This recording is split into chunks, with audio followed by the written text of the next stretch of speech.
Hello বন্ধুরা, দেখো তোমাদের সামনে একটা নতুন রেসিপি নিয়ে এসেছি। এটা এখন ছোটো ছোটো মাছ, কিন্তু ইলিশ মাছের মতন খুব সুন্দর স্বাদ, পুরো মনে হবে কি ইলিশ মাছ খাচ্ছি। তো আজকে অনেক দিন পর নিয়েছি, আমি এই মাছটা ভীষণ ভালোবাসি। ছোট মাছ কিন্তু খুব সুন্দর স্বাদ, পুরো ইলিশ মাছের মতন খেতে। তা আজকে অনেক দিন পর নিয়েছে, তাই আমি রান্না করছি। সেই রেসিপিটা তোমাদের সামনে নিয়ে এসেছি। দেখো আমি কেমন কেমন করে রান্নাটা করছি। মাছটা ভাজা হয়ে গেছে, কড়াই তেলটাও রয়েছে, যেটুকুনি তেল আছে কালো জিরেটা দিয়ে দিলাম, আলুগুলো ছেড়ে দিচ্ছি। একটু নাড়াচাড়া করে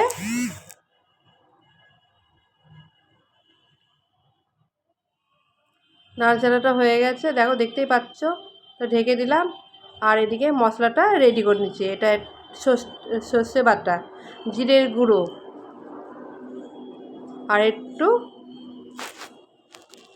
লঙ্কার গুঁড়ো একটু দিয়ে দিলাম। তো সর্ষে বাটা, জিরের গুঁড়ো, লঙ্কার গুঁড়ো পেস্ট পুরো সব রেডি কমপ্লিট। এটা তা দেখতেই পাচ্ছ,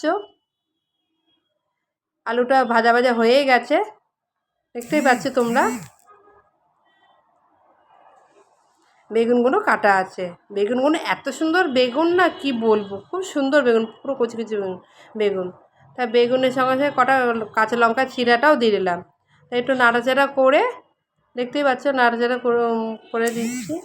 ভাজা ভাজা এটা করতে হবে একটু। তো এটা একটু ভাজি দেওয়ার জন্য একটুখানি ঢাকা দিয়ে থাকলো। তো দেখো ভাজাটা হয়েই গেছে, দেখতেই পাচ্ছ। এরকমভাবে ভাজা ভাজাটা করবে, সুন্দর ভাজা হয়েছে। ভাজাটা কিন্তু এরকমই করতে হবে, ঠিক আছে। এত সুন্দর খেতে লাগবে না বন্ধুরা, তোমরা ভাত খাবে কি, বেশি ভাত খাবে। আর আমি কী করি, ঝোলটা যেটা ঝোল হয় তা সেটা আবার আমি বাটি করে একটু খাই, আমার ভীষণ পছন্দ রেসিপি এটা আমার। তো দেখো হলুদটাও দিয়ে দিলাম।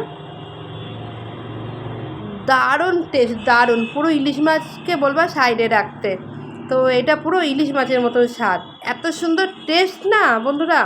তোমরা যদি না খাও তাহলে বুঝতে পারবে না, তো খেলেই তোমরা বুঝতে পারবে। তো দেখতে পাচ্ছ আমি যেই পেস্টটা রেডি করে রেখেছিলাম, মশলাটা, সেটা আমি রেডি করে আমি একদম পুরো পেস্টটা, দেখতেই পাচ্ছ, পুরো একটুখানি কষা কষা মতন করে নিচ্ছি, ভাজা ভাজা করে।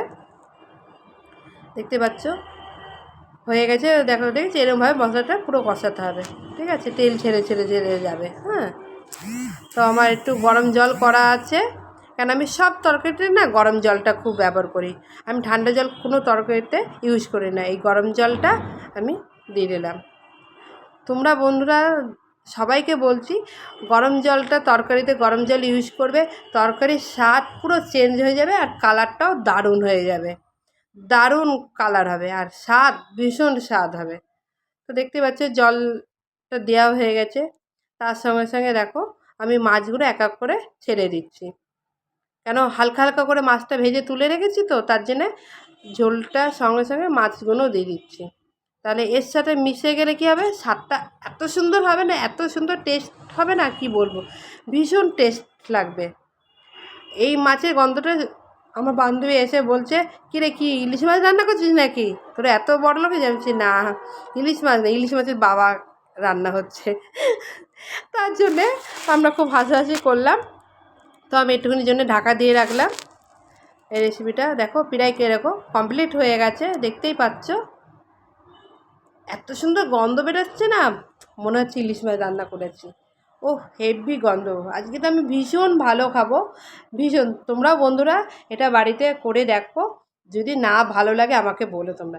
আর কার কি ভালো লাগলো মাছটা একটু কমেন্ট করতে ভুলে যেও না। আর রেসিপিটা তো তোমরা পুরো দেখেই নিলে, তাহলে প্রচুর প্রচুর লাইক কমেন্ট করবে, শেয়ার করবে। আর কে কি এই রান্নাটা মাছটা করেছে কিনা সবাই আমাকে জানাবে। ওকে, টাটা, বাই।